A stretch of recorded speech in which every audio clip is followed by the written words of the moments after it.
Mario Suárez o la lucha por la democracia.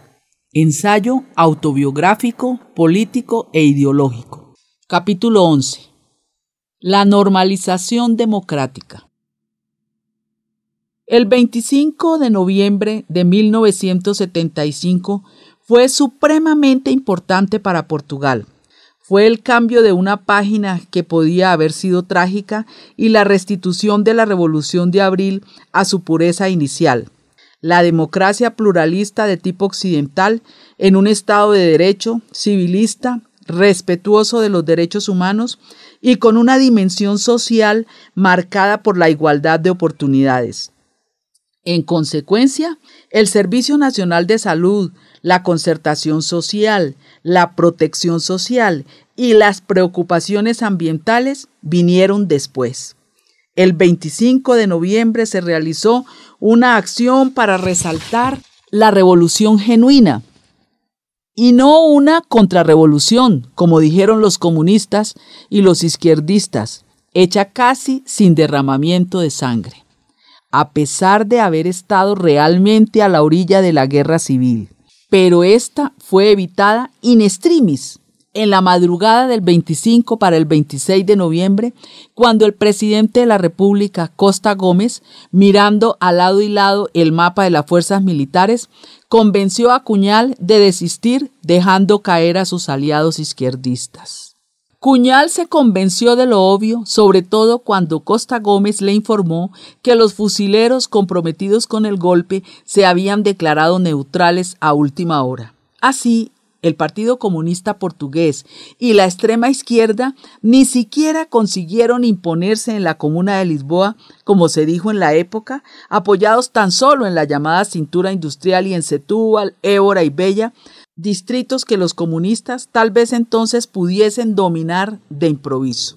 Los vencedores del 25 de noviembre fueron el Grupo de los 9, tácitamente aliados en esa fecha al Partido Socialista, y muchos otros militares sinceramente demócratas, pero más moderados, como Pires Veloso, Ramalho Eanes, García dos Santos, Galvão de Figueiredo, Jaime Neves, Lemo Ferreira de la Fuerza Aérea y muchos otros repartidos por las unidades de todo el país, como también la Iglesia Católica, que en ciertos momentos fue decisiva, como en la movilización para la manifestación de la Fuente Luminosa, y aún los partidos a la derecha del Partido Socialista, el PPD y el CDS, que en esa época seguían al Partido Socialista porque tenían poca influencia en el terreno.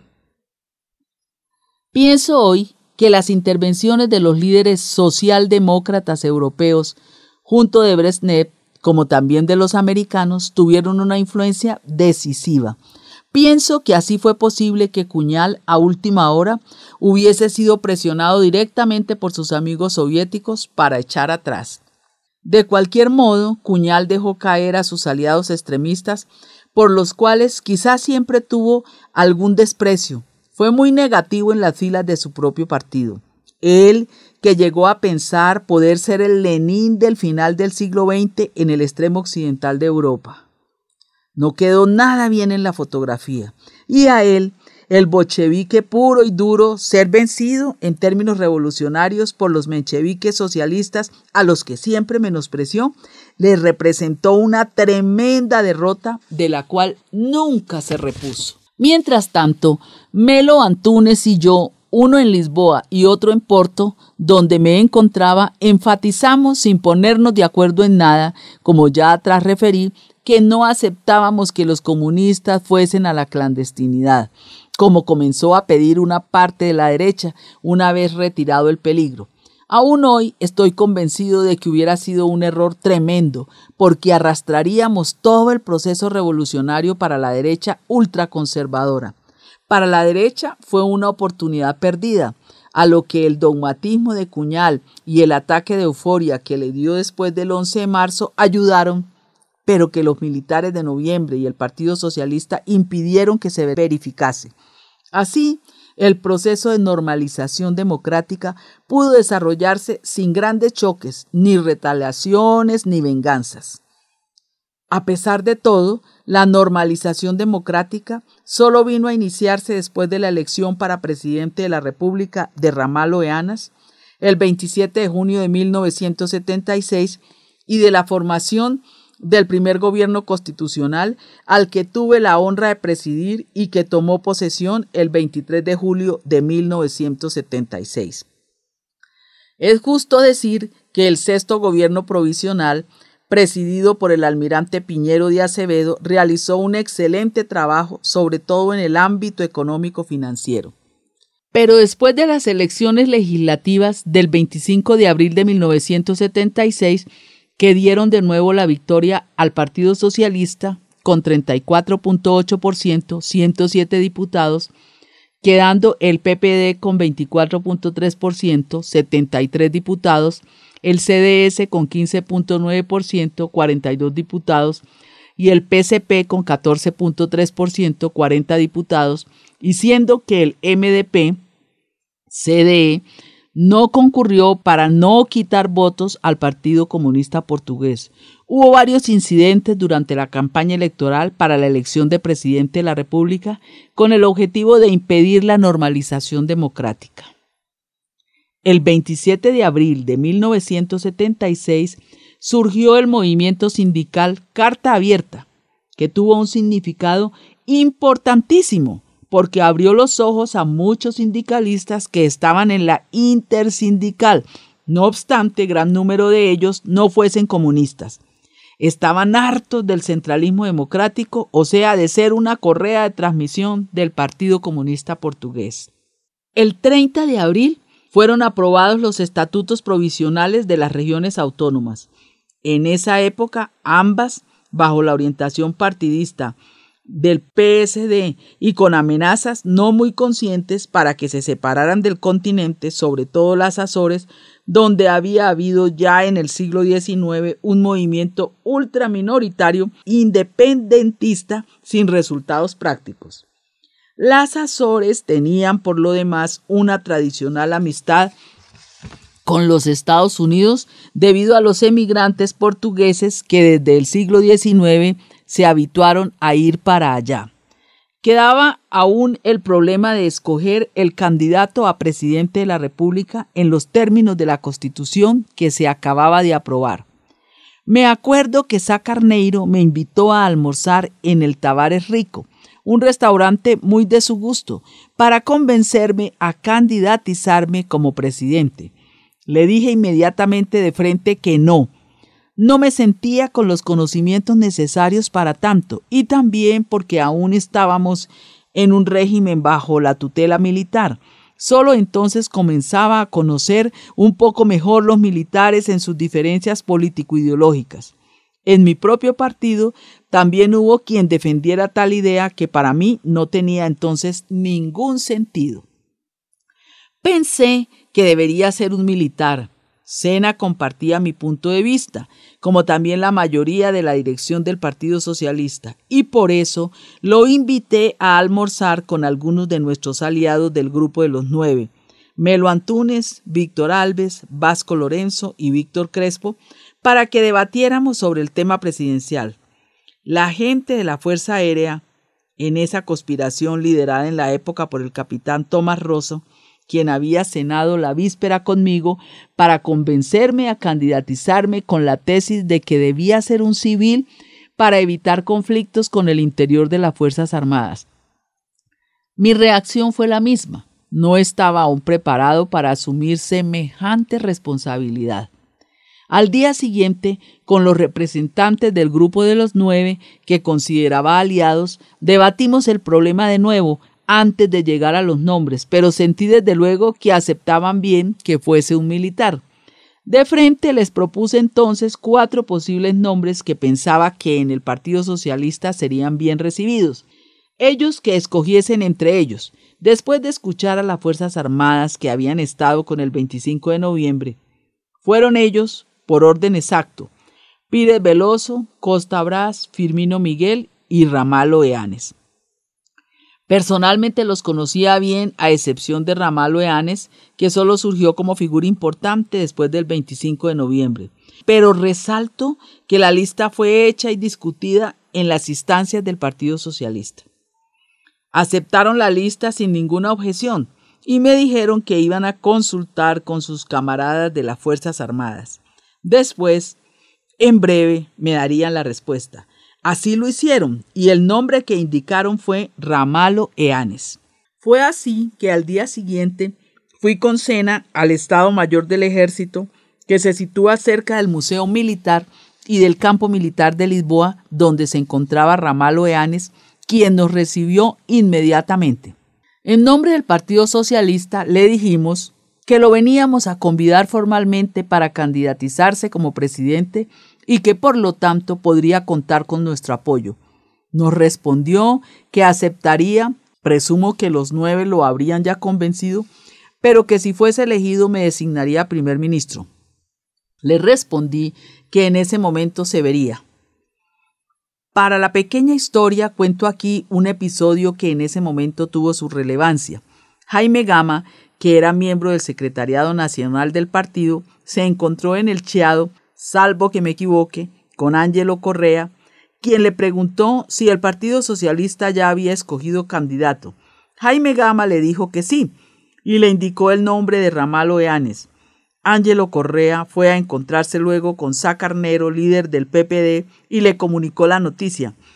Y en esa misma noche Sá Carneiro declaró a la prensa, antes del Partido Socialista, que el candidato del PPD era Ramalo Eanes. A pesar de toda la habilidad de Sá Carneiro, no tuvo ningún efecto ni afectó la posición del Partido Socialista. En ese momento, toda la gente sabía que la decisión sería del Partido Socialista. Más tarde, durante la campaña electoral, el Partido Socialista desde el primer día se empeñó totalmente, y yo en particular, como es obvio, en la campaña de Eanes. No fue fácil. El CDS también apoyó a Ramalo Eanes. En el entretanto, el almirante Piñeiro de Acevedo no desistió de candidatizarse a pesar de no tener el apoyo de ningún partido. Se disgustó especialmente conmigo por no apoyarlo. Los otros candidatos fueron Octavio Pato, apoyado por el PSP y por el MDP, y Otelo Saravia de Carvalho por la extrema izquierda. Fue una campaña muy agitada que tuvo un accidente grave en Évora en la caravana de Eanes, que quedó por aclarar. El resultado de las elecciones fue claro en cuanto a la correlación de las fuerzas políticas. Eanes fue electo en la primera vuelta por el 61.5% de los votos, seguido por Otelo Saravia de Carvalho con 16.5%, por Piñeiro de Acevedo, a pesar de haber sufrido un ataque cardíaco serio que lo puso al borde de la muerte, con 14.4%, y finalmente por Octavio Pato con 7.4%. Lo que demostró que del tiempo del PREC anterior al 25 de noviembre de 1975 hasta el 27 de junio de 1976, fecha de las primeras elecciones presidenciales, el retroceso del prestigio del Partido Comunista Portugués fue enorme, en opinión de muchos portugueses. Mientras tanto, el 2 de abril de 1976 se realizó la sesión solemne de clausura de la Asamblea Constituyente, siendo aprobada la Constitución de la Segunda República por todos los partidos a excepción del CDS, es decir, a excepción del Partido del Centro Democrático Social. El texto constitucional, a pesar de todos los incidentes y disparates que hubo en la Asamblea Constituyente, sobresaliendo el bloqueo a la asamblea hecho por los sindicalistas comunistas, fue realmente un texto de gran calidad que resistió, como se sabe, hasta hoy, con pequeñas revisiones que quizá mucho lo mejoraron. Fue lo que sucedió, por ejemplo, en el tiempo en que después de la muerte de Sá Carneiro, Pinto Balsemó era primer ministro con el apoyo del PSD y del Partido Socialista, terminando con la tutela militar del Consejo de la Revolución, y volviendo al régimen democrático perfectamente civilista como se imponía, y más tarde en otra revisión acabando con la irreversibilidad de las nacionalizaciones impuestas sin criterio y de improviso en la madrugada del 11 de marzo por el Consejo de la Revolución, apoyado por los comunistas y algunos izquierdistas. Quedó así abierto el camino para la normalización democrática y entonces irreversiblemente alejado del sueño insensato del Partido Comunista Portugués de Álvaro Cunhal y de algunos de sus aliados de transformar a Portugal en una democracia popular o, como se decía entonces, en una Cuba europea. La posesión del primer gobierno constitucional fue dada por el presidente de la República recién electo, Ramalho Eanes, el 23 de julio de 1976. Acepté contra mi voluntad el dificilísimo cargo de primer ministro. ¿Por qué contra mi voluntad? Porque sentía en esa época que no tenía suficiente experiencia administrativa para ocupar un lugar político tan difícil. Creía que Sena estaba más bien preparado que yo para ejercer esa función y por otro lado pensaba que si me quedaba en el Parlamento como diputado tendría más facilidad para liderar al Partido Socialista, dándole una mayor consistencia política e ideológica. A pesar de todo, Sena fue el primero en no aceptar, no dando muestras de interesarle mucho quedarse en el Parlamento. Y todo el equipo dirigente del partido entendía que, habiendo sido yo el motor principal de las campañas electorales, se había creado en nuestro electorado la expectativa de ser yo el futuro primer ministro.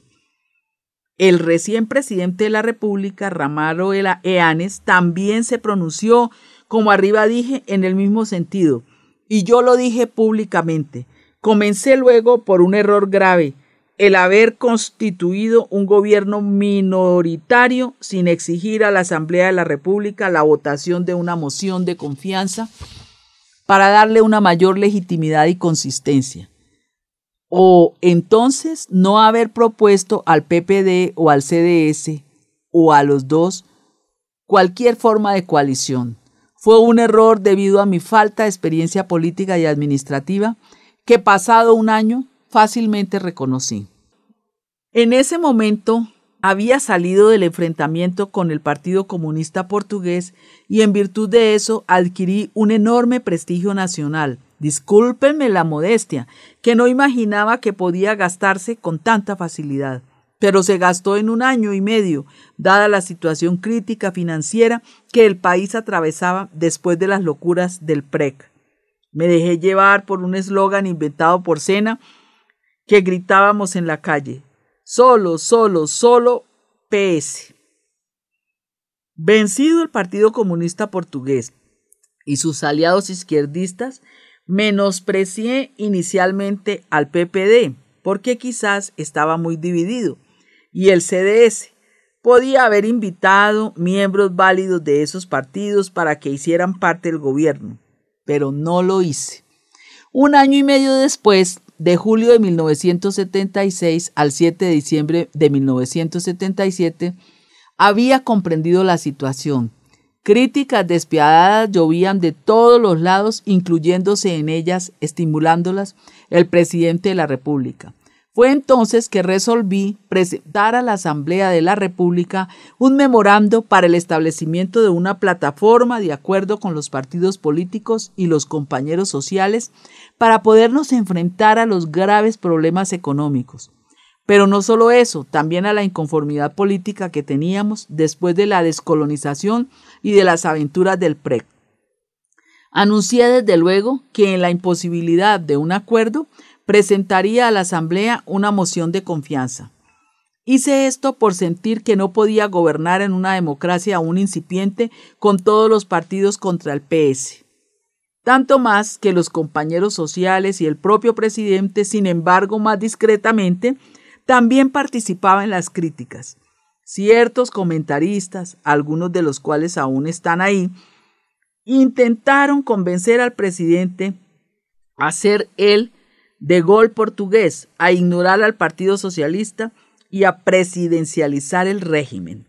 Dígase que el primer gobierno constitucional, que tuvo como ministro de Estado la figura moral y política impecable del profesor Enrique de Barros y un equipo de mucha calidad, realizó, modestia aparte, un trabajo gigantesco para salvar el país de la bancarrota, reintegrar sin discriminación los llamados retornados venidos de las colonias y normalizar el Estado de Derecho, democrático, pluralista, pluripartidario, abierto a la Europa de la entonces Comunidad Económica Europea y camino de ser civilista, lo que solo consiguió más tarde, como escribí, cuando la revisión constitucional de 1982 acabó con la tutela militar del Consejo de la Revolución. Fue un gobierno muy activo en el medio de las reformas políticas y administrativas y en el de las relaciones con el exterior, quebrando el aislamiento de Portugal del tiempo de la dictadura, con la integración de la ONU y en sus agencias internacionales, y en el Consejo de Europa restablecidas las relaciones de amistad con la España de Suárez, y que inició las negociaciones para nuestra entrada en la Comunidad Económica Europea. La discusión en la Asamblea de la República del programa del primer gobierno constitucional, por todo eso, fue muy entusiasta y merece hoy aún ser conocida. En esa época, el PPD, PSD y el CDS, con sus dos líderes, Sá Carneiro y Freitas de Amaral, como también Amaro da Costa, apoyaban el Partido Socialista moderadamente, porque sabían que la lucha principal estaba entre el Partido Socialista y el Partido Comunista. ¿Por qué? Porque el Partido Socialista tenía como objetivo principal normalizar una democracia pluralista de tipo occidental, en cuanto el Partido Comunista buscaba sobre todo mantener lo que llamaba las conquistas revolucionarias, esto es, un Estado camino del socialismo. Léase mejor, del comunismo o del socialismo totalitario de tipo leninista. Cuñal lanzó desde el 11 de marzo de 1975 el eslogan Alianza Pueblo Movimiento de las Fuerzas Armadas. Entiéndese el Partido Comunista Portugués como vanguardia de la clase obrera que para Cuñal presentaba el pueblo y que el movimiento de las Fuerzas Armadas que él soñaba ser la vanguardia militar izquierdista y simpatizante del comunismo con la que contaba para llevarlo al poder. Fue eso lo que fue derrotado en el 25 de noviembre de 1975. A pesar de todo, Cuñal pensaba muy seriamente que una segunda fase de la revolución, dígase comunista, era aún posible. Por eso hizo todo para impedir las elecciones para la constituyente y en extremis el MES, su aliado de entonces, curiosamente inventó una extraña teoría del voto en blanco que quería ver adoptado en ese momento. Imagínense, pero felizmente no tuvo ninguna aceptación. Las elecciones para Cuñal y para el Partido Comunista de la época representaban, como decían, un freno a la revolución, cuando por el contrario eran la legitimidad democrática de la revolución de los claveles. Como ya dije, buscaba impedir que la constituyente avanzase, como en el caso del bloqueo hecho sin éxito a la Asamblea por los sindicatos comunistas. Una vez aprobada la posible constitución con pompa y circunstancia, dada la relación de las fuerzas políticas entonces existentes, electo el presidente de la República Ramal Oeanes, que había participado en el grupo vencedor del 25 de noviembre y ganado contra el candidato comunista, Octavio Pato, Cuñal cobró un nuevo aliento, como escribió Carlos Brito, que era la defensa de la Constitución, y ya no de la revolución, como antes pregonaba, y de las llamadas conquistas de abril. En mi discurso de posesión para el primer gobierno constitucional ante el presidente Ramal Oeanes, antes del debate en la Asamblea de la República, dije alto y con buen tono: los portugueses saben ahora distinguir la utopía socialmente tan peligrosa de aquello que es posible y sensato realizar. Saben que la demagogia no compensa y sobre todo están cansados de los golpismos que condujeron el país a la orilla de la guerra civil. Y más adelante, el proyecto portugués no busca el socialismo de miseria necesariamente impuesto por la vía represiva. Por eso queremos construir en este país, por lo demás, una sociedad libre, democrática y participativa, con igualdad de oportunidades para todos, basada en el trabajo, en el respeto por la ley y por la justicia.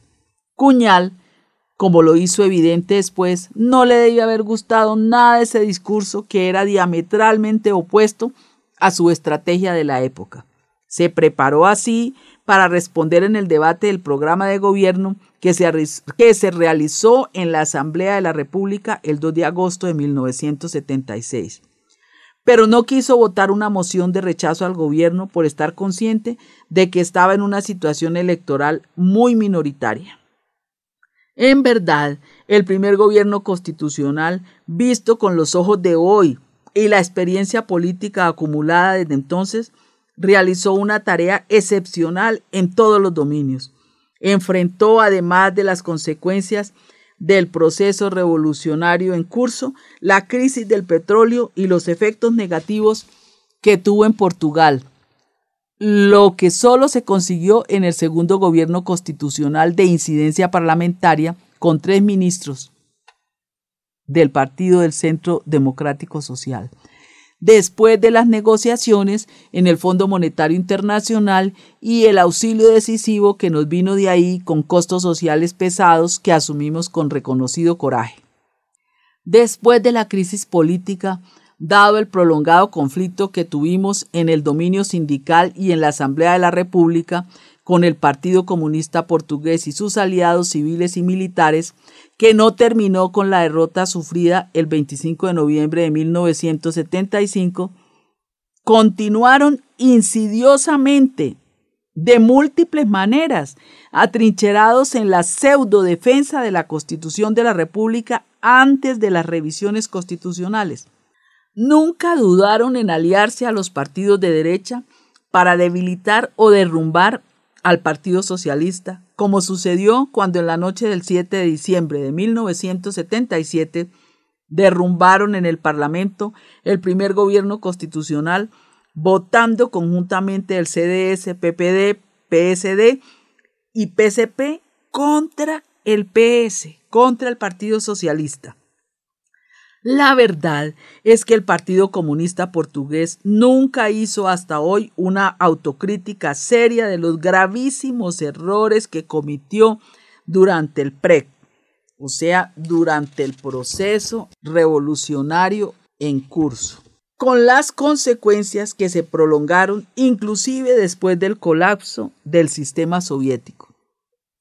En el dominio de la desastrosa pseudo-reforma agraria, por ejemplo, que se centró en la ocupación salvaje de tierras y casas que nunca fueron cooperativas agrarias, sino propiedades del partido, mientras el Partido Único de los Trabajadores no ocupase como pretendía el Estado. El primer gobierno constitucional comenzó la lucha contra esas ocupaciones ilegítimas y atrabiliarias a través de la nueva ley agraria, hecha cuando era ministro de Agricultura Antonio Barreto y que se prolongó por los gobiernos siguientes. En el plano sindical, la batalla del primer gobierno constitucional también fue conducida contra la exclusividad sindical, que fue más difícil dada la circunstancia que el Partido Socialista nunca quiso entrometerse en las cuestiones sindicales de una forma directa, una vez que acusábamos la intersindical de ser una especie de correa de transmisión del Partido Comunista Portugués, situación que con menor visibilidad aún hoy se intenta mantener. Fue muy difícil el trabajo del primer gobierno constitucional, de la responsabilidad exclusiva del Partido Socialista, que duró cerca de 1 año y medio, del 23 de julio de 1976 al 7 de diciembre de 1977. Las reformas que hizo lanzaron las bases más importantes en todos los dominios de la normalización democrática. En los medios institucional, político, económico, social, educacional, cultural e inclusive militar, donde el presidente Eanes tuvo un papel decisivo abriendo Portugal al exterior con una presencia en la ONU y en todas sus agencias especializadas, siendo también aceptado como miembro de pleno derecho en el Consejo de Europa e iniciando las negociaciones para entrar en la Comunidad Económica Europea. La situación política, social, económica y financiera era supremamente difícil como consecuencia de la descolonización y de los desvaríos del PREC. Las políticas de austeridad que el gobierno fue obligado a implementar para equilibrar las cuentas públicas suscitaron críticas y, en el fondo, inconformismo. El presidente de la República, asediado por civiles y militares que buscaban utilizarlo, se distanció del gobierno justamente cuando necesitábamos más de su apoyo por haber comenzado a negociar con el Fondo Monetario Internacional. El gobierno, por eso, resolvió someter al Parlamento una moción de confianza para clarificar la situación política. Y como escribía atrás, las oposiciones venidas de la derecha a la izquierda resolvieron curiosamente derrumbar el gobierno, que cayó, como ya dije. Se verificó entonces una situación de malestar general. Quien asistió a esa sesión de la Asamblea de la República, que se prolongó toda la noche hasta la votación final, sabe que fue así, porque todo el país tenía perfecta conciencia de que no había de momento alternativa al Partido Socialista. En nombre del gobierno, presenté, como era mi obligación, la renuncia al presidente de la República, que me solicitó luego que continuara gobernando hasta encontrar una solución. Le avisé que no pensaba volver a San Bento, a no ser que fuese absolutamente necesario. La situación se complicó. Las negociaciones con el Fondo Monetario Internacional pararon y los partidos responsables comenzaron a ausentarse. Fue así, y dado el impasse creado por la caída del gobierno, que el presidente Eanes volvió insistentemente a convidarme para entrar de nuevo al gobierno, lo que pasado algún tiempo acepté, por razones meramente patrióticas. Pero tenía que ser, como es obvio, un nuevo gobierno con el apoyo mayoritario. Como entonces el PSD estaba de nuevo en crisis, conversé con Freitas de Amaral y Adelino Amaro da Costa, que aceptaron que el CDS participase en el segundo gobierno constitucional, cerrando el acuerdo y el compromiso de voto de su grupo parlamentario. Entraron en el gobierno así tres figuras destacadas del CDS, escogidas por mí y citadas antes. Antes de eso, habíamos firmado un acuerdo llamado de incidencia parlamentaria con Freitas do Amaral, con el compromiso de que el grupo parlamentario del CDS apoyara el nuevo gobierno. En esa ceremonia estuvieron presentes por el lado del Partido Socialista Francisco Salgado Sena, Jorge Campinos, Jaime Gama y yo, y por el lado del CDS Freitas do Amaral y Amaro da Costa. Así se superó la primera crisis constitucional creada con la caída en el Parlamento del primer gobierno y se abrió camino para el segundo gobierno constitucional, que me honro también en haber presidido. Los tiempos eran difíciles. Había que continuar con las negociaciones con el Fondo Monetario Internacional para poder nosotros superar la crisis financiera que nos agobiaba, la llamada primera crisis del petróleo, agravada en nuestro caso por la descolonización y por la necesidad de integrar millares de retornados que regresaron a la patria sin casa, sin bienes y sin trabajo, y aún por el disparate de las ocupaciones y nacionalizaciones del PREC, por los saneamientos y por la prisión y la fuga para el extranjero de algunos de nuestros mayores empresarios y banqueros. En verdad, el segundo gobierno constitucional, que tuvo como ministro de Finanzas a Víctor Constancio, actuó muy bien, sin ningún problema interno. Nótese que los ministros del CDS no crearon ningún problema a la actividad gubernamental, siendo completamente solidarios con la totalidad del gobierno a que pertenecieron. La carta de intenciones firmada por el gobierno y por el Fondo Monetario Internacional, que garantiza el préstamo que nos fue hecho el 6 de mayo de 1977, imponía un apretado plan de estabilización cuya austeridad no fue bien comprendida por algunos socialistas y sobre todo por los partidos de la oposición. El PSD de Sá Carneiro en ese momento, muy agresivo, el PCP obviamente y la UDP, además de muchos militantes y electores del CDS y del PS. Lo peor, mientras tanto, fue que la inconformidad fue públicamente expresada por el presidente de la República, Ramalho Eanes, como si no hubiese sido él quien me empujó a un gobierno de salvación nacional por estar nosotros al borde de la bancarrota. Suscrita la carta de intenciones con el Fondo Monetario Internacional y conseguido el dinero necesario para el funcionamiento de la máquina del Estado influenciado tal vez por algunos de sus aliados militares del Consejo de la Revolución y por los disidentes socialistas, aprovechó, y tal vez incluso estimulado, aprovechó la salida intempestiva de los ministros del CDS con el pretexto irrisorio de una decisión del ministro de Agricultura, Luis Zayas. Freitas do Amaral y Amaro da Costa, contra la voluntad de los propios ministros del CDS, impusieron la salida de estos con el objetivo de derribar el gobierno y lo consiguieron con el apoyo del presidente Ramalho Eanes. Pero yo no acepté renunciar voluntariamente. Obligué al presidente de la República a hacerlo con la responsabilidad que eso implicó. El pretexto invocado por Ramalho Eanes fue que el gobierno, con la salida de los ministros del CDS, había perdido su base de sustentación parlamentaria, lo que no llegó a ser comprobado porque el Parlamento ni siquiera fue oído, y si lo fuese, el Partido Socialista habría fácilmente conseguido una mayoría con independientes del PSD y tal vez algunos del CDS. Se inició así un periodo político supremamente difícil en que todos, como veremos, perdieron, principalmente Portugal, el presidente de la República, el Consejo de la Revolución y los partidos. Eanes, mal aconsejado, se lanzó a la aventura anticonstitucional, ver artículo 109 de la Constitución de la República, de los llamados gobiernos de iniciativa presidencial. Fueron 3, el de Nobre da Costa, el de Mota Pinto, ambos derrumbados en la Asamblea de la República. Uno no cumplió el programa aprobado, el otro cayó en la reprobación del presupuesto.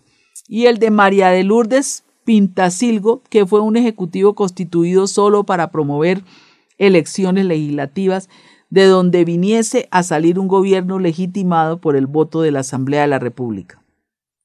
En mi opinión, esos gobiernos de iniciativa presidencial, por ser anticonstitucional, representaron un grave desprestigio para Eanes, que había jurado cumplir y respetar la Constitución.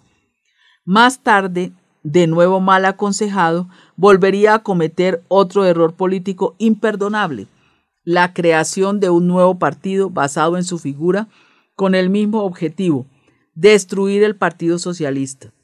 Pero eso fue ya en el final de su segundo mandato, para concurrir a las elecciones legislativas que antecedieron las presidenciales que me dieron la victoria. Resultado que parecía impensable para casi todos los responsables políticos de la época. Debo agregar, en relación a los 2 gobiernos que entonces presidí, que se hicieron reformas decisivas. Pusimos el Estado de Derecho a funcionar y diversas reformas judiciales, intentando acabar con la corrupción, leyes de trabajo, dignificando los trabajadores y los sindicatos, la ley de reforma agraria, acabando con el control casi absoluto de Alentejo por el Partido Comunista. Salvamos a Portugal de la bancarrota, estimulando nuestra economía y haciendo regresar empresarios que habían huido para el extranjero. Entre muchas otras reformas que explicaré más tarde en el gobierno llamado del Bloque Central, como el Servicio Nacional de Salud, del que hablaré adelante. Me gustaría subrayar que durante los 2 gobiernos que presidí en esa etapa, 1976-1978, tuve una intensa actividad internacional como vicepresidente de la Internacional Socialista, que en ese tiempo gozaba de gran actividad y prestigio bajo la presidencia de Willy Brandt. Pero en el plano nacional fue en esa altura que pusimos en marcha los mecanismos diplomáticos para la adhesión de Portugal a la Comunidad Económica Europea con el ministro Madeiros Ferreira. Los 2 primeros gobiernos constitucionales contribuyeron a asegurar la normalización política democrática de nuestro país, que tanto contrastó con la primera fase de nuestra perturbada revolución. Cito en especial las 2 rondas que hice en febrero y marzo de 1977, acompañado del ministro de los Negocios Extranjeros, Medeiros Ferreira, junto con los gobiernos en los Estados miembros de la Comisión Económica Europea, que asegurarían 8 años después nuestra entrada en la ceremonia solemne inolvidable en la que se suscribió en el monasterio de los Jerónimos el Tratado de Adhesión a la Comunidad Económica Europea, el 12 de junio de 1985. Fue cuando los dos estados ibéricos en Lisboa y Madrid suscribieron el Tratado de Adhesión días antes de la caída de mi tercer gobierno, el noveno constitucional. Quizás el PSD amenazó no suscribir el tratado días antes, cuando Cavaco Silva ya había sido electo presidente del partido en la Figuera de Foz. La visita que hice a los Estados Unidos por invitación del presidente Carter y a la ONU, siendo secretario general Kurt Waldheim, fue totalmente favorable para el futuro, dado el prestigio que Portugal había conseguido una vez consolidada la democracia y después del parecer favorable de la Comunidad Económica Europea a nuestra adhesión. Quizás fue en esa visita que recibí en Nueva York de las manos de Andrew Young, representante americano de las Naciones Unidas, el alto galardón que me fue conferido por la Liga Internacional de los Derechos Humanos. El 28 de abril de ese año de 1977, pronuncié un discurso en nombre de Portugal en Estrasburgo, en la Asamblea Parlamentaria del Consejo de Europa, de la que Portugal entonces ya era miembro. Fue un paso importante en la integración de nuestro país a las instituciones europeas, de las que durante tantos años había estado separada como consecuencia de la dictadura. En junio del mismo año, volví a la Universidad de Alta Bretaña en Rennes, donde había sido profesor durante mi exilio en Francia, y que me concedió un doctorado honoris causa. En octubre me desplacé a Brujas, Bélgica, para dictar la lección inaugural del Consejo de Europa, siguiendo después para Atenas, donde participé en un importante coloquio sobre la democracia que contó con la presencia de ilustres politólogos y economistas europeos y americanos como John Kenneth Galbraith. En noviembre de 1977, la ONU condenó a Indonesia por la invasión de Timor. Fue un momento decisivo de clarificación de la posición portuguesa en lo que se refiere a la independencia de Timor, que a partir de ahí se tornó uno de los grandes objetivos de la política portuguesa.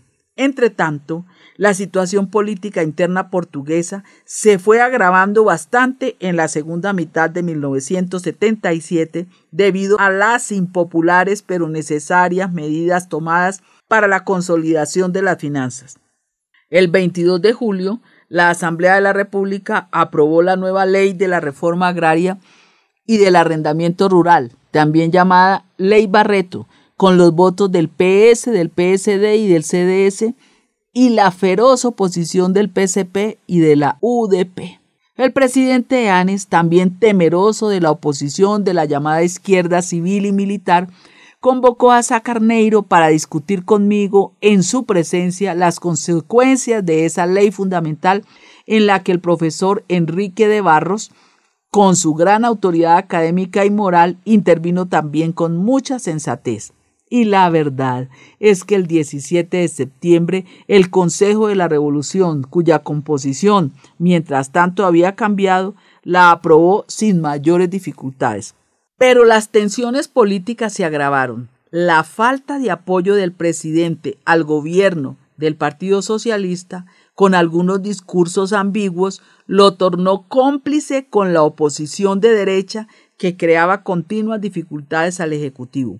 Por razones diametralmente diferentes, también dio muchas esperanzas a la agresividad del Partido Comunista Portugués y sus aliados contra el Partido Socialista. El movimiento de la Carta Abierta y después la creación de la UGT, asumiéndose como una nueva central sindical pluralista e independiente de cualquier partido, fueron otro golpe serio en la estrategia del Partido Comunista.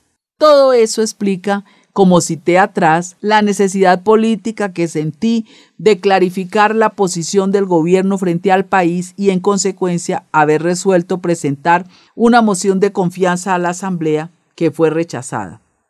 El segundo gobierno constitucional, con mayoría en la Asamblea de la República, gracias a los votos del CDS, duró apenas los primeros 6 meses del año de 1978.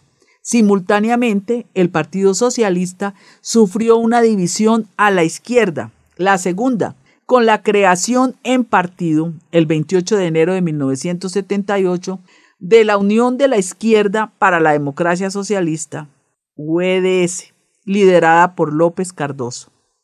Tiempo después, Medeiro Ferreira y Antonio Barreto, que se aproximaron a Eanes y no hicieron parte del segundo gobierno, renunciaron al Partido Socialista y más tarde vinieron a entrar en la Alianza Democrática creada por Sá Carneiro. El Partido Socialista, después de la caída del primer gobierno constitucional, quedó entre fuerzas políticas contrarias que lo combatían, el PSD y el CDS por un lado, y el PCP, lo que restaba del MDP-CDE y de sus aliados por otro lado. Además de eso, había manifestaciones contra el presidente Ramalho Eanes y algunos militares y civiles que lo endiosaron y que en ciertos casos lo pretendían manipular. A pesar de esto, el Partido Socialista resistió, obviamente, con subidas y bajadas. Sá Carneiro tuvo entonces un periodo dorado después de su enfermedad y el regreso a Londres. Atacó duramente a Eanes, llegando a interceder por la necesidad de la elección de un nuevo presidente. Fue tal vez esa una de las razones que llevó a una división profunda en el PSD y a su renuncia temporal de todos los cargos a nombre del partido. En abril de 1978 volvía a atacar a Eanes, afirmando que no volverá a la política activa con esa constitución y este presidente. Con los gobiernos de iniciativa presidencial que constituyeron un paso a un régimen de tipo presidencialista que finalmente los partidos y los líderes políticos no permitieron, Sá Carneiro volvió a aproximarse a mí por la propia fuerza de las circunstancias. Nótese que para compensar el acuerdo que habíamos hecho con el CDS, que fue ampliamente criticado por la llamada izquierda del Partido Socialista, no obstante el gobierno de incidencia parlamentaria haber sido muy eficaz, negocié con el GIS, con el Grupo de Intervención Socialista, que en el PREC, o sea, en el proceso revolucionario en curso, estuvo próximo de Melo Antunes y que después del 25 de noviembre quedó bastante a la deriva a su entrada en bloque en el Partido Socialista. Era un grupo de amigos, todos con gran cualidad intelectual, más o menos liderado por Jorge Sampaio, en que se destacaban militantes antifascistas desde el tiempo de la dictadura, como Joao Cravinho, José Manuel Galvão Teles, Nuno Bredores Santos, el arquitecto Nuno Portas y una o dos docenas más. Fue de algún modo un refrescar ideológico que trajo una cierta innovación al Partido Socialista en el tiempo difícil que atravesaba, pero que me causó también a posteriori algunos dolores de cabeza. El 27 de julio de 1978 fui exonerado de mis funciones por un acto unilateral del presidente Eanes que contesté, sobre todo en la entrevista que concedí el 3 de agosto del mismo año a la Radio Televisión Portuguesa y en el libro de Arthur Portela, que me entrevistó un poco más tarde. El 7 de septiembre, Nobre da Costa, de quien era y quedé siempre amigo y admirador, fue designado por el presidente Eanes primer ministro. Presentó a la Asamblea su programa de gobierno que, como se esperaba, no fue aprobado, lo que implicó la caída del tercer gobierno constitucional llamado de iniciativa presidencial. El 25 de octubre fue designado Mota Pinto, también mi amigo próximo, para constituir el cuarto gobierno constitucional, segundo de iniciativa presidencial, presentando él su programa a la Asamblea de la República, el cual fue aprobado con los votos en contra del Partido Comunista. En el entretanto, el 22 de marzo, la Asamblea de la República rechazó el plan y el presupuesto para 1979. Diputados del PSD relacionados con el grupo Opciones Inaplazables se retiraron del Parlamento y se negaron a votar invocando la objeción de conciencia. A pesar de todo, Eanes y Mota Pinto, no obstante el desaire que sufrieron en la Asamblea, resolvieron presentar un nuevo presupuesto manteniendo el gobierno. El 12 de abril de 1979, los disidentes del PSD anuncian la constitución de una nueva asociación política titulada Acción Social Demócrata Independiente. Medeiros Ferreira y Antonio Barreto lanzan el manifiesto reformador que más tarde vendría a integrar la Alianza Democrática creada por Sá Carneiro con el apoyo del CDS y del Partido Popular Monárquico, liderado por Gonzalo Ribeiro Teles. El 30 de mayo, la Asamblea aprueba el OGE teniendo los votos favorables del CDS e independientes, las abstenciones del PS y del PSD y los votos en contra del PSP y de la UDP. Pero la Asamblea rechazó las grandes opciones del plan para 1979. Resultado: el 6 de junio de 1979, después de reunirse con el presidente Eanes, Mota Pinto presentó su renuncia como primer ministro, que le fue aceptada por el presidente. La situación del presidente Eanes se tornó muy difícil. El 12 de julio, el presidente resolvió disolver finalmente la Asamblea de la República y promover elecciones intercalares. El día 19 designa a María de Lourdes Pintasilgo para constituir un gobierno a fin de asegurar la realización de elecciones fijadas para el 2 de diciembre. Así acabó la historia triste de los gobiernos de iniciativa presidencial de mal recuerdo. Nótese, a pesar de todo, que una moción de rechazo contra el gobierno Pintasilgo, presentada por el PSD y por el CDS, fue derrotada. Mientras tanto, habían ocurrido cambios políticos considerables en el panorama portugués. El gobierno de Pintasilgo fue un gobierno de izquierda que no se limitó a preparar las elecciones. Hizo reformas y el PSD y el CDS, cada vez más anti-Eanes, resolvieron formar una coalición de centro-derecha, la AD, Alianza Democrática, cuyo adversario pasó a ser el PS, que no se quiso aliar al PSD ni igualmente al PSP. El aislamiento partidario en que quedó el PS, que hasta ahí era el partido dominante, lo desestabilizó un poco en el plano interno. El 4 de mayo se realizó su tercer congreso en la legalidad, donde fue aprobado el texto 10 años para cambiar a Portugal, del cual Antonio Gutiérrez fue el coordinador dinámico, y que me reeligió para un mandato más como secretario general sin ninguna dificultad, pero el tiempo político, como era generalmente reconocido, estaba cambiando, como manifesté en el discurso que entonces hice. Por mi lado, durante el periodo, los gobiernos de iniciativa presidencial, que duró cerca de 1 año y medio, me ocupé esencialmente del partido y de la asamblea, donde iba regularmente y la seguía con atención. Así regresé, dígase con alegría, a mi condición de diputado electo, sin dejar de tener una intervención internacional como vicepresidente de la Internacional Socialista, excepcionalmente absorbente. Cito, entre otras, la visita que hice a los Estados Unidos por invitación del vicepresidente Walter Mondale y a París por invitación de François Mitterrand para asistir a las primeras elecciones directas para el Parlamento Europeo.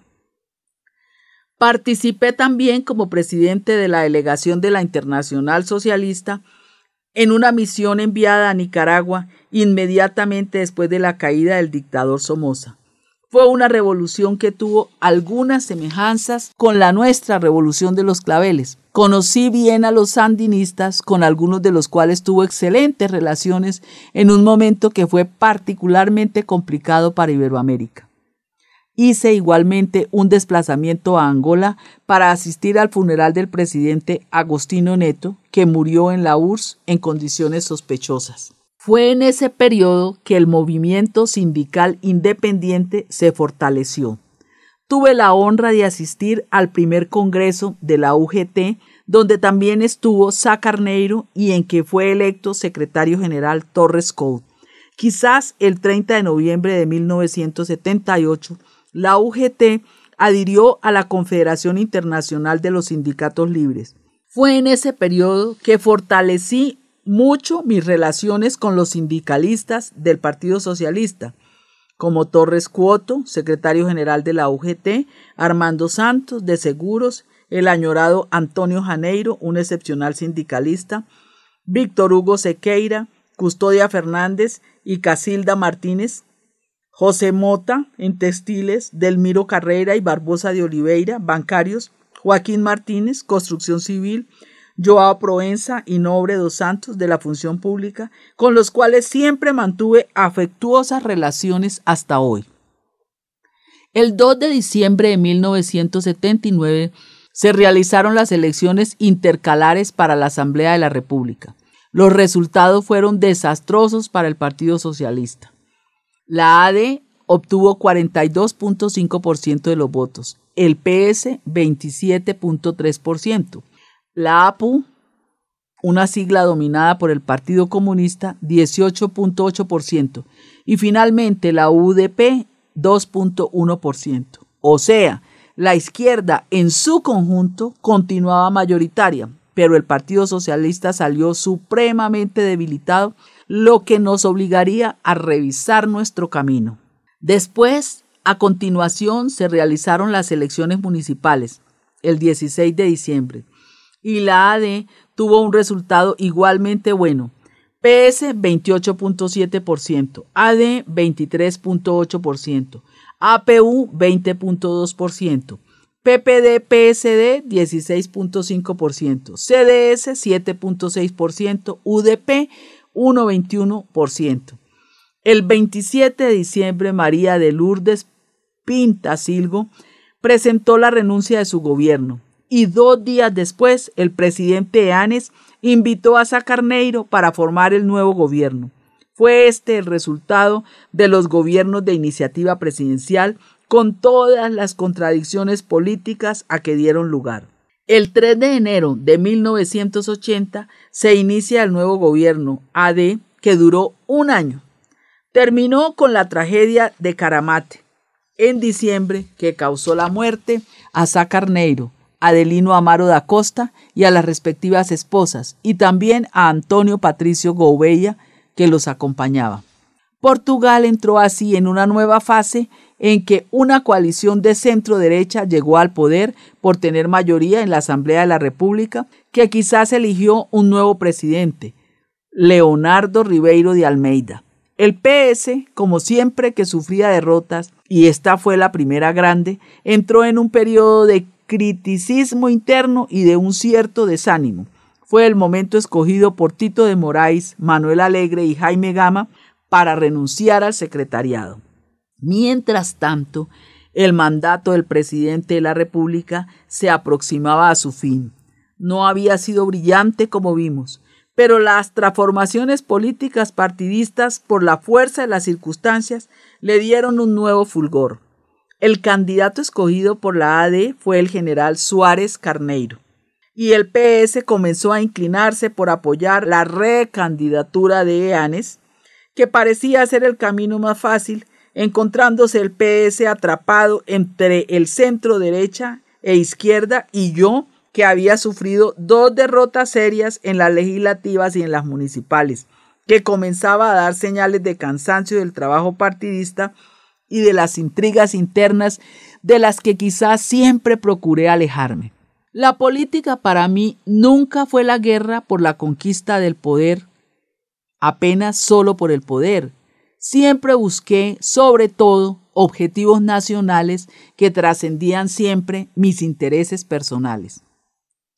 En el Partido Socialista comenzó a manifestarse una generación más joven, bien preparada y un poco tecnócrata, que no quería propiamente sustituirme como secretario general, pero sobre todo quería disminuir mis poderes. Constancio y Gutiérrez, a quienes siempre admiré por su preparación política y económica, eran los más activos y prestigiosos entre los críticos. Tenían con ellos tácticamente a algunos cuadros del partido que habían trabajado en los 2 primeros gobiernos constitucionales como ministros, secretarios de Estado, asesores de empresas públicas, a pesar de que ellos habían entrado por mi mano en el Partido Socialista, un poco en el escalofrío de la mayoría socialista. Pero aún había otro grupo político más radical que se manifestó en una reunión tumultuosa en Porto, en que renunciaron al secretariado. A pesar de todo, la gran parte de los dirigentes municipales y los grandes del partido en el plano regional, sindical y curiosamente la juventud estaba a mi lado, como también la vieja guardia de una generación anterior a la mía que siempre me apoyó. Fue entonces que surgió la idea, frente al éxito electoral de la AD, de crear un frente entre el PS, la ASDI y la UEDS, que titulamos Frente Republicano y Socialista, con dos líderes disidentes, uno del PSD, Sousa Franco, y otro del PS, López Cardoso. La campaña avanzó bien para el PS y para mí fue divertida en la compañía muy cordial de los otros dos líderes. Sousa Franco, además de muy preparado, era un humanista y una persona muy agradable y hasta divertida. Y López Cardoso, de sólido carácter, sin embargo, más circunspecto, tuvo siempre conmigo una relación supremamente cordial. Pero a pesar de la campaña haber avanzado muy bien, los resultados fueron una vez más decepcionantes. El 23 de agosto de 1980, después de algunas negociaciones, anuncié en nombre del Partido Socialista el apoyo a la candidatura del general Ramalho Eanes. No fue fácil para mí hacerlo. El primer mandato no había dejado marcas nada agradables. Atribuí eso a la falta de experiencia y de cultura política. Volteé la página, ya que no había alternativa. Algunos camaradas del Partido Socialista aún me quisieron empujar como candidato. No me convencieron. La honra del civilismo republicano aún no había llegado. Se reunió entonces un grupo de 2 decenas de personalidades políticas, unas del PS y otras no, entre las cuales me contaba que se desplazaron a Belén para invitar a Eanes a recandidatizarse. Antes hubo negociaciones difíciles impuestas por mí entre el Partido Socialista, Constancio y Eduardo Pereira, y Eanes, representado por Joaquín Aguiar, su asesor, y el diplomático Fernando Reino, antiguo jefe de su casa civil. Se llegó hasta un acuerdo firmado por ambas partes. Uno de los puntos acordados fue que no habría más gobiernos de iniciativa presidencial. Otro, que Eanes no volvería a acumular las funciones de presidente de la República con las de jefe del Estado Mayor General de las Fuerzas Armadas, aunque rechazaba el referendo como instrumento para asegurar la revisión constitucional. La campaña electoral para las legislativas avanzó bien, con enormes manifestaciones populares, como por ejemplo en Guimares, pero provocó también una división profunda entre izquierda y derecha, lo que siempre quise evitar. El 5 de octubre se realizaron las elecciones legislativas. La AD consiguió obtener 44.9% de los votos contra la FRS con 26.6% y la APU, liderada por el PCP, 16.7%, un excelente récord. Luego, a continuación, el 14 de octubre, en una conferencia de prensa, Eanes declara defender el mismo modelo de sociedad de la AD. Fue un acto de puro oportunismo político que enfadó a los militares del PS y muy especialmente a mí mismo. Exigí que Eanes enmendase lo que había dicho, lo que quizás hizo en parte en 2 sucesivos artículos, pero no me convenció. La situación era difícil una vez que se estaba comenzando la campaña electoral con el general Soares Carneiro, candidato de la derecha, ya actuando en el terreno. El Partido Socialista estaba indignado contra Eanes, pero percibía que sin otro candidato para apoyar en la situación de inferioridad política en que se encontraba, lo más fácil sería integrarse en la campaña al lado de Eanes. Para mí, adoptar esa actitud me parecía una hipocresía igual a la que Eanes había tenido para conmigo, inaceptable, bajo el punto de vista moral, tanto más que no era ni la primera ni la segunda vez que se había comportado mal conmigo. Al día siguiente anuncié a la Comisión Nacional del Partido Socialista, reunida para el efecto, que había decidido retirar mi apoyo personal al candidato Eanes. ¿Cómo podía ser éticamente de otro modo? Pero como no podía ni debía obligar al partido a seguir mi posición porque no había otra alternativa, me autosuspendí de mi función de secretario general del Partido Socialista hasta la realización de elecciones presidenciales. Fue un acto políticamente arriesgado que ponía al partido frente a sus responsabilidades sin poder refugiarse detrás de mí. Aún hoy no estoy arrepentido de haberlo hecho. El Partido Socialista, claro, quedó en estado de conmoción.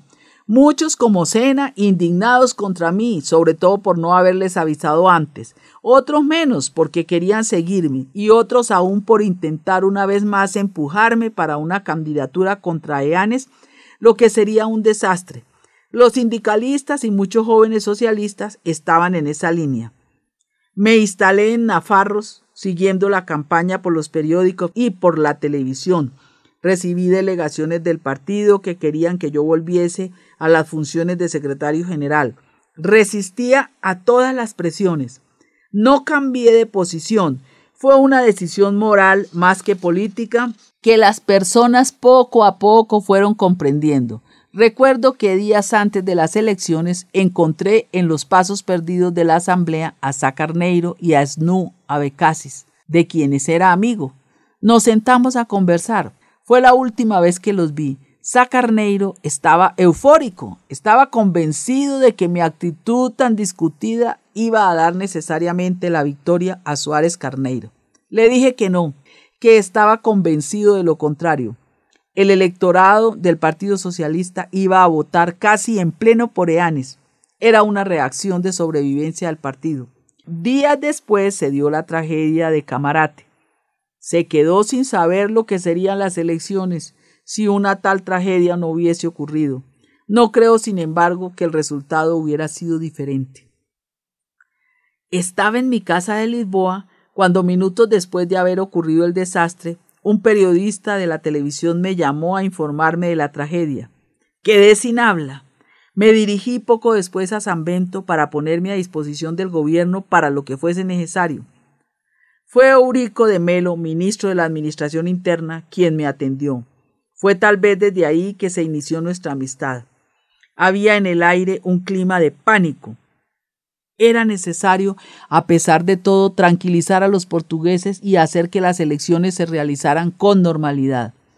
Los funerales que se siguieron fueron por la participación popular, una extraordinaria manifestación de pesar por los millares de personas que movilizaron. El 7 de diciembre ocurrieron las elecciones presidenciales como estaba previsto, en buen orden, y dieron la victoria a Eanes por 56% de los votos contra 40% para Suárez Carneiro. El 10 de diciembre regresé al partido y a la Asamblea de la República, retomando mis funciones de secretario general del Partido Socialista.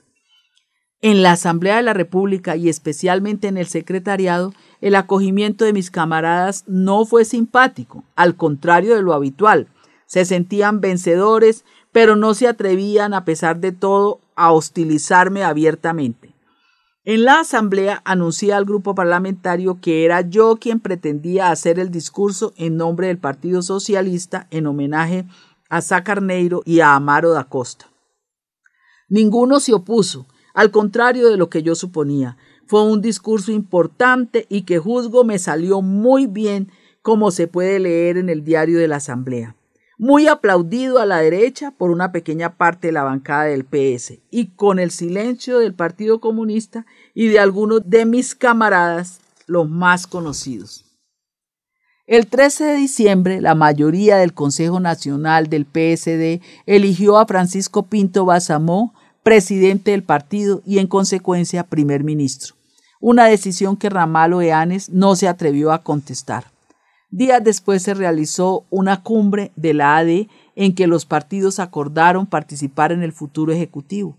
Pero hubo una nota más: defender la cooperación institucional entre todos los órganos de soberanía, manifestando la voluntad de llegar a acuerdo con el PS en cuanto a la revisión constitucional. La agresividad extrema anti-Eanes, que había sido la línea principal de la acción política en la fase final de la vida de Sá Carneiro y de Amaro da Costa, fue suavizada sustancialmente después de la tragedia de Camarate y de la derrota de Soares Carneiro, que a mi ver fue injustamente calumniado como reaccionario y fascista. Comenzó así una nueva fase de la política portuguesa con la coalición AD debilitada y una a la del PS llamada eanista, vencedora, triunfalista y más o menos alineada con el presidente de la República. Para mí iba a comenzar un periodo supremamente difícil. La primera gran guerra política, después de electo secretario general del Partido Socialista en el Congreso en la legalidad. Fue durante el PREC que combatí con toda la energía y sin sombra de miedo por una democracia pluralista y occidental, demostrando a los portugueses que socialismo sin libertad conducía necesariamente al totalitarismo. Pero después de consolidada la democracia, faltaba la tutela militar del Consejo de la Revolución, con el presidente de la República como jefe del Estado Mayor General de las Fuerzas Armadas y presidente del Consejo de la Revolución, y muchos de sus apoyantes, incluyendo socialistas, queriendo dar más poderes al presidente para implantar un régimen presidencial dirigido por un militar. Fue la segunda guerra política seria que comencé en favor del civilismo republicano, contraparte del Partido Socialista y también contraparte de mis antiguos aliados del Grupo de los Nueve. Esa guerra política fue más grave por lo que pasaba por el interior del Partido Socialista y me puso radicalmente contra Francisco Sena, mi viejo y querido amigo desde el MUD juvenil, por cerca de 40 años. Fue duro. Normalizada la situación con la posesión del séptimo gobierno constitucional, presidido por Francisco Pinto Balsemó, comprendí que Balsemó y yo éramos aliados objetivos, sobre todo en lo que tocaba al proyecto de la revisión constitucional que acabó con el Consejo de la Revolución y por lo tanto con la tutela militar sobre el poder civil legitimado por el voto popular. La facción eaenista dentro del PS, Sena, Guterres, Sampaio, Arnaud, Antonio Reis, Constancio, Fernando Vale, Candal y Felipe Madeira, además curiosamente dos de mis viejos amigos Ramos da Costa y José Magallanes Godiño, entró en ruptura conmigo, algunos por poco tiempo. A pesar de todo, tal vez por razones tácticas, no querían destituirme del cargo de secretario general. Solo pretendían disminuir mis funciones de poderes efectivos, como si yo pudiese aceptar tal cosa. Tenían quizás una mayoría casi absoluta en el antiguo secretariado que yo escogiera e hice votar, y en una proporción menor en el grupo parlamentario. El Congreso del PS estaba marcado para los días 8, 9 y 10 de mayo de 1981. Recorrí el país de extremo a extremo. Encontré manchas de oposición, incluso de hostilidad, en varias secciones del partido. En algunas habían ya sustituido mi retrato de secretario general por el del presidente Eanes. Singular situación. Escribí integralmente la moción que presenté a la discusión y votación de los delegados al Congreso, titulada Nuevo rumbo para el Partido Socialista. Fue ampliamente discutida en todas las sesiones de esclarecimiento en que participé. La idea que tenía para el Partido Socialista fue haciendo su camino lentamente. Hubo otras dos mociones, la de la izquierda laboral, liderada por Marcelo Curto, y la titulada Un partido fuerte, proyecto suscrito por Salgado Sena, Guterres, Sampaio, Constancio y los otros que quedaron conocidos como el grupo del exsecretariado. Curiosamente, los dos grupos que me eran hostiles dijeron apoyar mi reelección para secretario general si ganasen, lo que me obligó a declarar antes del Congreso que si perdiese la moción que suscribí no aceptaría volver a ser secretario general. Había en esa época en el partido la convicción de que yo tendría un apoyo total en la Internacional Socialista y entre los partidos y fundaciones de Europa que auxiliaron el Partido Socialista durante el PREC.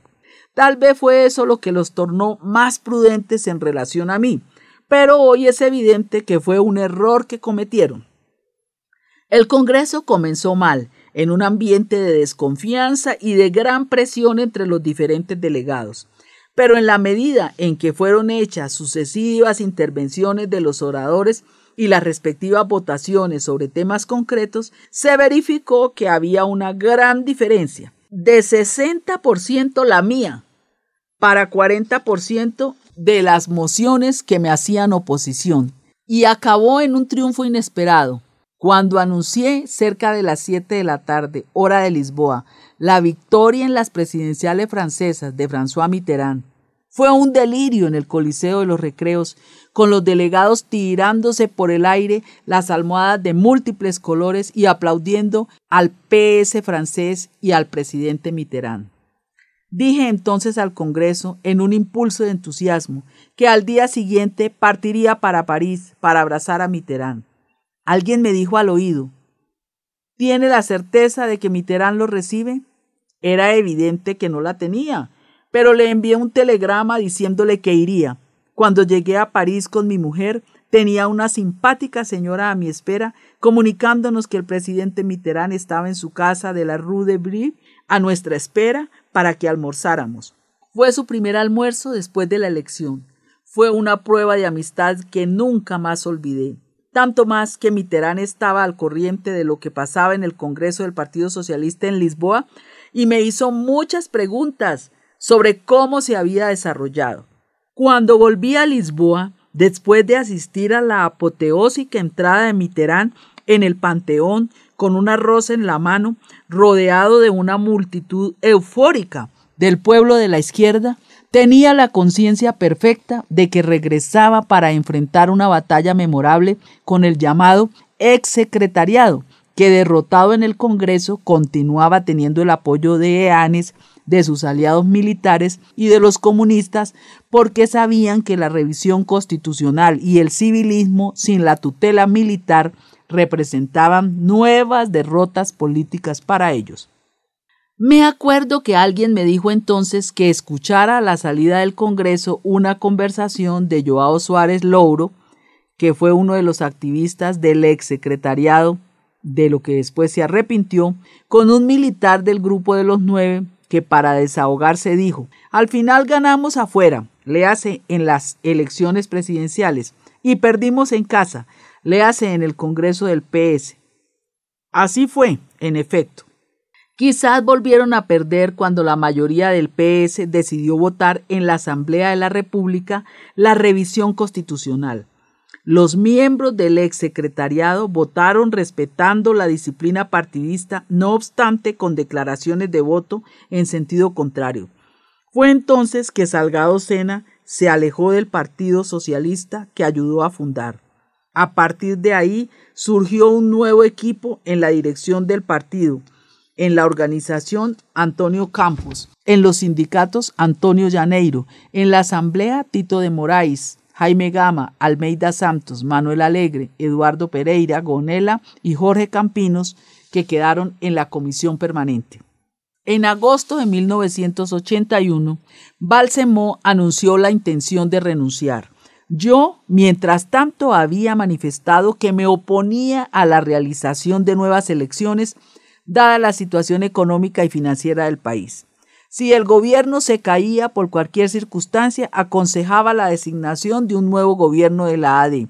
Eanes aceptó la renuncia de Balsemó y lo nombró de nuevo para constituir el octavo gobierno constitucional. El Partido Socialista, el 10 de octubre, puso fin a la coalición de la FRS. No había sentido y fue un estímulo para el PSD hacer lo mismo. El PSD quizá entonces quiso establecer un acuerdo con el PS, que fue rechazado antes de haber elecciones. No estaba la situación aún madura para eso y no se sabía aún cuál de los partidos en caso de elecciones saldría vencedor. El 8 de diciembre de 1981, para ver cómo el cuadro político y financiero portugués era de complejo, estuvo el Fondo Monetario Internacional para estudiar la situación. Por esa fecha, en la presencia de 700 apoyantes de su campaña presidencial, Eanes rechazó la posibilidad de encabezar la formación del partido presidencialista. El 13 de abril de 1982 se realizó un debate televisivo en que participaron los líderes de los 4 partidos, Balsemó, Freitas, Cuñal y yo mismo. Sin embargo, no tuvo impacto porque se discutieron más las condiciones en que se debía realizar el debate que las dificultades de los problemas que afligían a los portugueses. El 12 de mayo, el Papa Juan Pablo II vino a Fátima y fue objeto de un atentado. Este acto, a pesar de haber sido en parte frustrado, emocionó profundamente al país y no solo a los católicos. El 29 del mismo mes de mayo, Salgado Sena, líder del grupo parlamentario, dijo a la prensa que el consenso del Partido Socialista con la AD sobre la revisión constitucional no respetaba el acuerdo con el presidente de la República. Fue una bomba, seguida luego por un documento tornado público y firmado por varios miembros del exsecretariado, acusándome personalmente de faltar al respeto al referido acuerdo. La guerra estaba desencadenada. Álvaro Cuñal, siempre él, aprovechó la oportunidad para impulsar a los diputados del Partido Socialista a la indisciplina de voto cuando la revisión constitucional subiese a la plenaria. En consecuencia, la Comisión Política del Partido Socialista suspendió a Sena del cargo de líder parlamentario del partido. Era lo que me esperaba al regreso de una misión de la Internacional Socialista de varios días al Medio Oriente a causa de la guerra de Israel contra el Líbano, donde encontré a Arafat. El 14 de julio, la Asamblea de la República aprobó la extinción del Consejo de la Revolución con los votos favorables de la AD, PS y ASDI, la abstención de la UEDS y los votos en contra del PSP y del MDP-CDE. Varios miembros del Consejo de la Revolución reaccionaron afirmando que había sido violada la plataforma política MFA Partidos impuesta, como vimos, en el tiempo del PREC. El 12 de agosto, la Asamblea de la República aprobó la revisión constitucional en su conjunto con 195 votos a favor. PSD, CDS, PPM, PS, ASDI y UEDS, 40 contra PSP y UDP y una abstención del MDP. El 24 de septiembre, el presidente de la República, a pesar de las protestas, resolvió promulgar la Ley de Revisión Constitucional. Así terminó, con algunos estragos que no fue posible evitar, la guerra política en que me lancé a favor del civilismo republicano y del principio de la legitimidad política fundamentada en el voto popular. El gobierno de Pinto Balsemó hizo aprobar aún la Ley de la Defensa Nacional y del Tribunal Constitucional, obviamente con los votos del PS. Sin embargo, el año de 1982 no había aún terminado. El 11 de octubre, en el Club de Prensa, la Radio Televisión Portuguesa 2 organizaba un nuevo debate entre Álvaro Cuñal y yo. No tuvo comparación con el del 6 de noviembre de 1975. Cuñal estaba a la defensiva y tenía la conciencia de que el sueño de hacer de Portugal la Cuba europea se había evaporado. Se sentía ya obligado, dada la modificación profunda de la relación de las fuerzas políticas en el terreno, a respetar la normalización democrática. Francisco Salgado Sena, que había sido tan importante y corajudo en los combates del PREC, estaba ahora en una situación difícil. El 21 de octubre de 1982 lanzó la idea de que una candidatura alternativa contra mí debía ser presentada en el próximo Congreso del Partido Socialista. Por mí deseaba que la hubiese, pero sus amigos del exsecretariado no tuvieron coraje para tanto.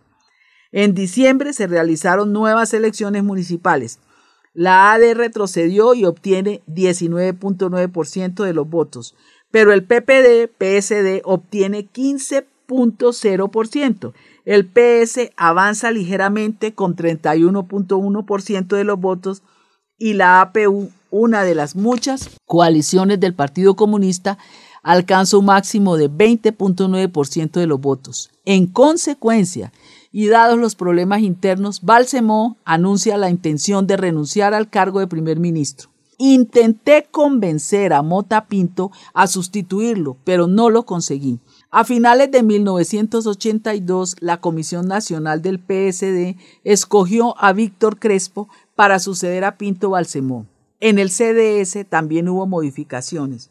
Freytado Amaral renunció y Lucas Pires lo sustituyó. La relación de fuerzas políticas en el terreno comenzó a cambiar notoriamente desde 1983. En febrero, Eanes disuelve la Asamblea de la República y convoca a elecciones legislativas para el 25 de abril de ese año. Las negociaciones de Portugal para la adhesión a la Comunidad Económica Europea entraron en un impasse y la situación económica se agrava considerablemente una vez más. La conspiración contra mí en el sótano de Gutiérrez, como la prensa le llamaba, tendía a esfumarse. El 10 de abril, el Congreso de la Internacional Socialista se realizó en Montechoro, en el Algarve. Se esperaba que fuese un congreso importante porque, entre otros asuntos, se discutía el conflicto Israel-Palestina a consecuencia de la visita que había hecho unos meses antes a Arafat cuando se encontraba refugiado en el búnker en Beirut, donde lo visité bajo las bombas de Israel y después del encuentro que tuve con él en Túnez. Había entonces una seria posibilidad de paz. En efecto, en Montechoro estaban Shimon Peres de Israel e Issaam Sartawi, que era en la época una especie de ministro de Relaciones Exteriores de la OLP. La Internacional Socialista tenía enormes esperanzas en el Congreso para conseguir un acuerdo de paz bajo la égida de Willy Brandt y de varios otros primeros ministros europeos también presentes como Olof Palme, Bruno Kreisky, Job de Ully, Felipe González y Kreise, entre otros. Mientras tanto, lo inesperado y lo horroroso aconteció. Isaac Sartawi fue asesinado y cayó a mi lado fulminado antes de haber tenido ni siquiera tiempo de entrar en la sala del Congreso. El resto es conocido. Fue una experiencia terrible e inolvidable que puso fin a los proyectos de paz prácticamente hasta hoy. El 25 de abril se realizaron las elecciones legislativas que aseguraron una mayoría relativa al PS de 36.1%, encima del PSD 27.2%, de la APU 18.1% y del CDS 12.6%. El MDP no eligió por primera vez ningún diputado.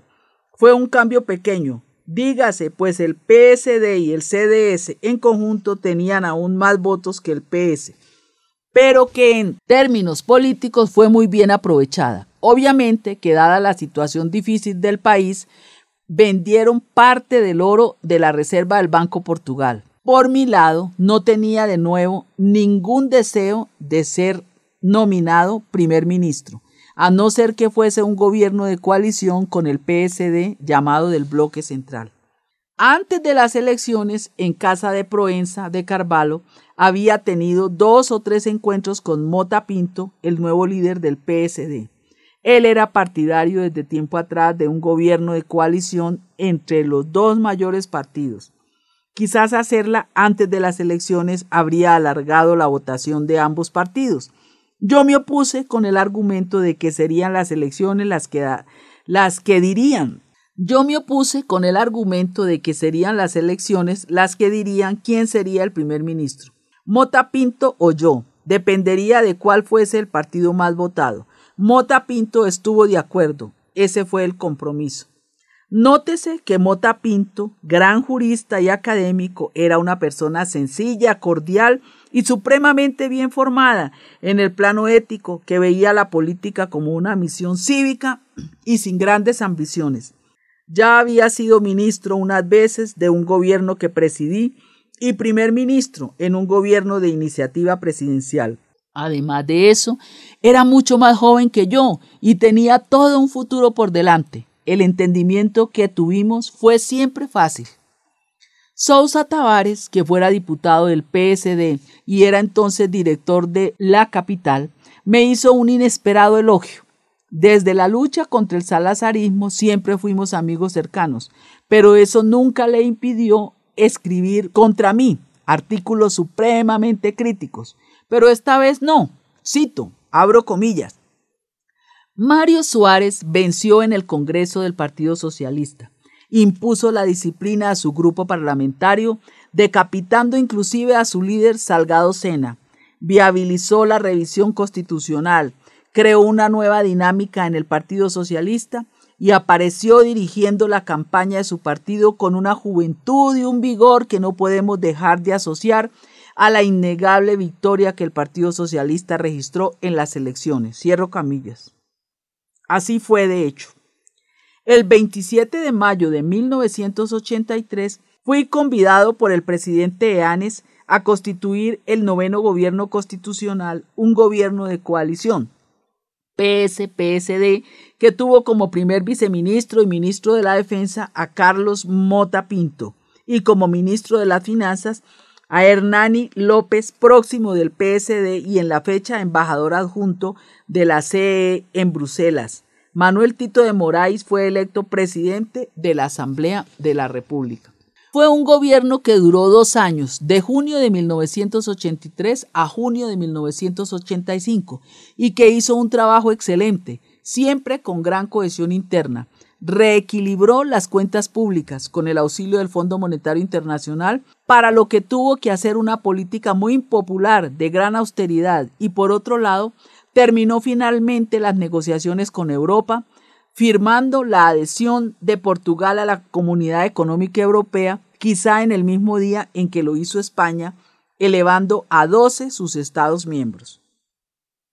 Para mí, un tiempo muy agotador, con innumerables desplazamientos internacionales y un trabajo partidista permanente en el Partido Socialista, que explica la razón por la cual el 5º Congreso del Partido, realizado el 30 de septiembre de 1983, me reeligió secretario general con 86.4% de los votos.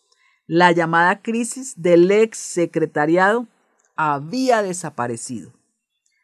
El 9º gobierno creó la alta autoridad contra la corrupción que tuvo como presidente el militar impoluto de Abril Costa Brás. Negoció con éxito con el Fondo Monetario Internacional desde el 9 de agosto de 1983. Recibió al presidente Zamora Machel en una visita oficial a Portugal que comenzó mal y terminó muy bien. El 3 de noviembre, el Consejo de Ministros aprobó la ley de la delimitación de los sectores, abriendo a la iniciativa privada las actividades bancaria, aseguradora y cementera, y firmó en Lisboa la renovación del Acuerdo de las Lajes con los Estados Unidos y con los fondos que de ahí resultaban. Creó la Fundación Luso-Americana para el Desarrollo. El 18 de diciembre del mismo año de 1983, Álvaro Cuñal, sin pérdida de tiempo, hizo aprobar en su 10º Congreso una resolución estratégica que excluyó el apoyo del Partido Comunista Portugués a una eventual candidatura presidencial mía. Fue un acto imprudente porque las circunstancias políticas cambian y que más tarde tendría que engullir como un sapo.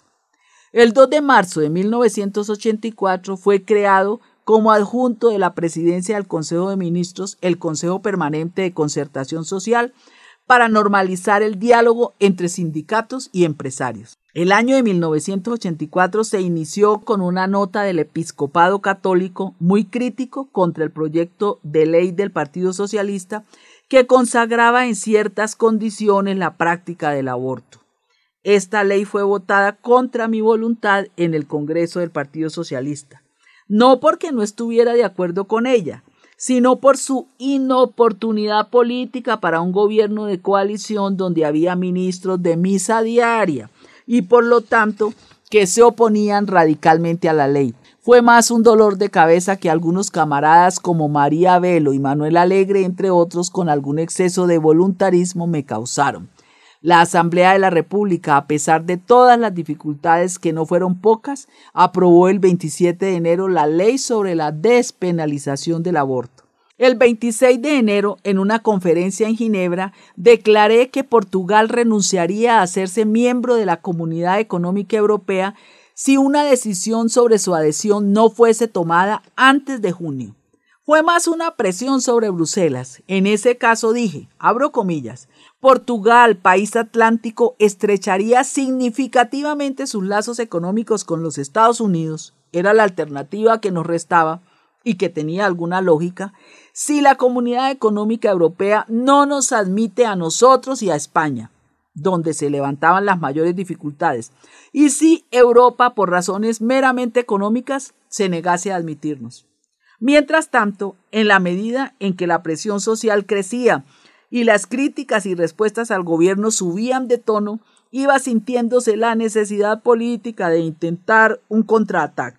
Por eso, a finales de mayo, anuncié que haría algunas alteraciones en el gobierno y que iría a presentar a la Asamblea de la República una moción de confianza. Así lo hice. Mota Pinto y yo hablamos en el mismo sentido en la Asamblea y la moción fue aprobada por la mayoría. Quizás a los partidos de la oposición, CDS y PSP, no les convenía nada nuevas elecciones. Surgió también la pregunta de la seguridad interna hecha por el ministro de la Administración Interna, Eduardo Pereira, y muy bien hecha como consecuencia de las actividades resultantes de las fuerzas populares del 25 de abril, que fueron naturalmente ilegalizadas. Pero sobre pretexto de esa ley luego se levantaron protestas en el grupo parlamentario del Partido Socialista, alimentadas por Manuel Alegre y Mario Sotomayor Cardía, entre otros. El malestar político aprovechaba todas las protestas dentro y fuera del partido para crear dificultades al gobierno del bloque central.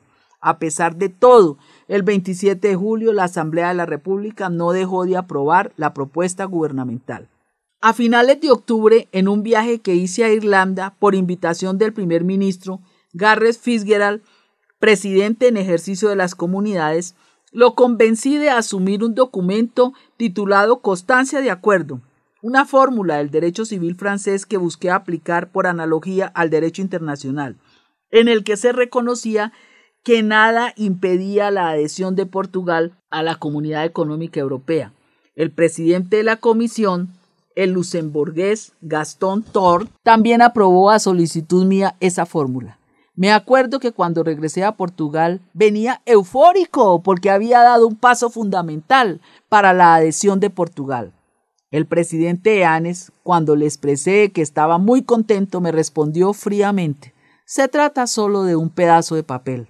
No sé quién le habría dicho esto. El año de 1985 comenzó mal, con el mensaje de Año Nuevo del presidente Eanes significativamente crítico para el gobierno.